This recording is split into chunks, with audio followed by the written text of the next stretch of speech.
right, so now cycle.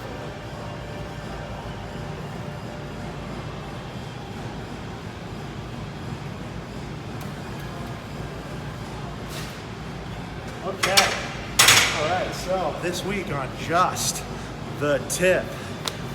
Ever notice why you'll see people with a block under their heels, or for some reason they come in to the gym for back squats and they've got those raised up on the heel Olympic lifting shoes? I wonder that, and I ask people, I say, why are you wearing those shoes? Why do you have that block under your heels? And the stock answer I always get is,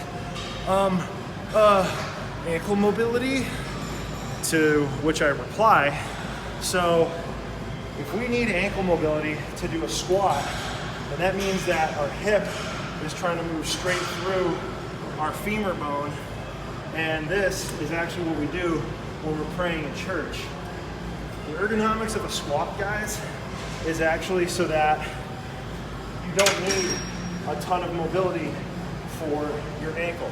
I'm over 6'3", so if anyone's gonna need a crap ton of mobility in their ankle to complete a back squat, it's me.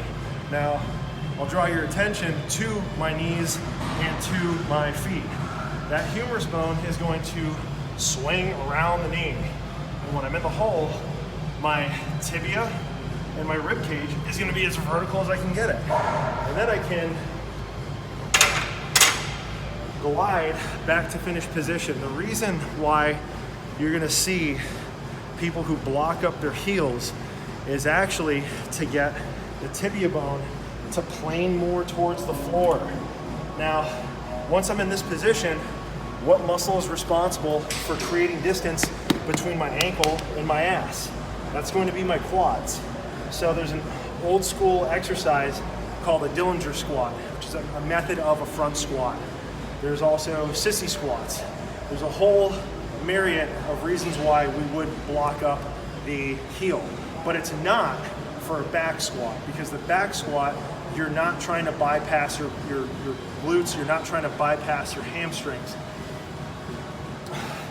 So if someone has to, really needs to block up the heels, make sure that it's for that Dillinger squat, which again, it's a modification of a front squat where we're setting the hip down to the ankle, we're keeping the rib cage up.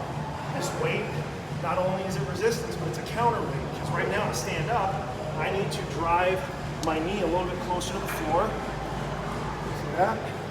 And recline back against these weights.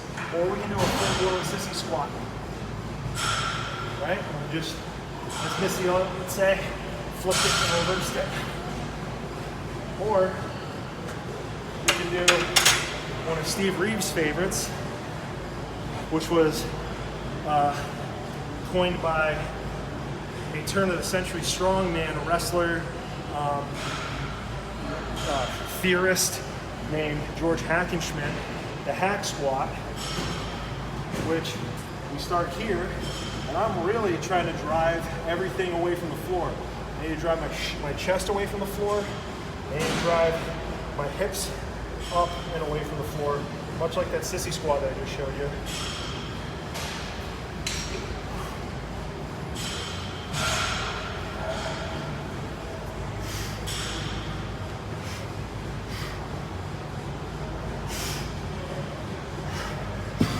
So these are just a couple examples of why you would actually need that heel raised up, because you're driving the hip straight towards the heel. But when it comes to a back squat, that femur, again, it needs to swing around and back. And as you stand up, you are activating your hamstrings, you are activating your glutes quite a lot to get out of the hole.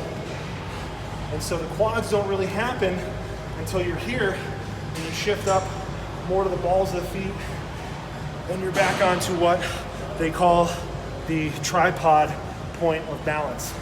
So that's actually a little bit more than just the tip. You get a little bit of shaft with that one, but thanks for watching anyways.